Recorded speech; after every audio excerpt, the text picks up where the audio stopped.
Shunaqalar ham ko'payib ketdi-da, ko'rinishini o'zini bir domlaga o'xshatib oladi. Domlaga o'xshab olish oson-da.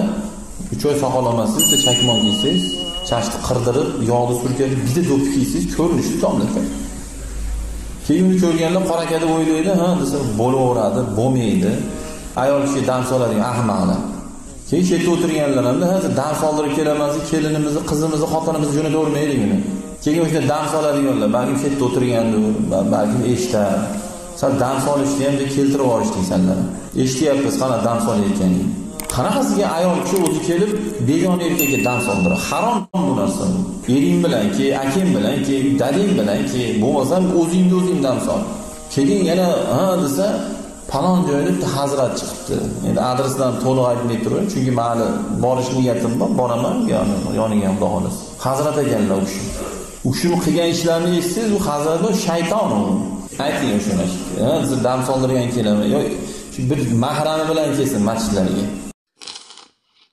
Mana nafas olishi bolajonimizga qaranglar. Qattiq nafasi.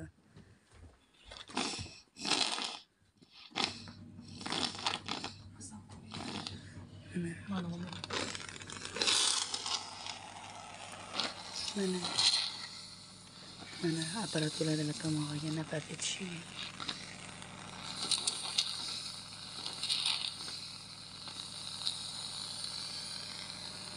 Mana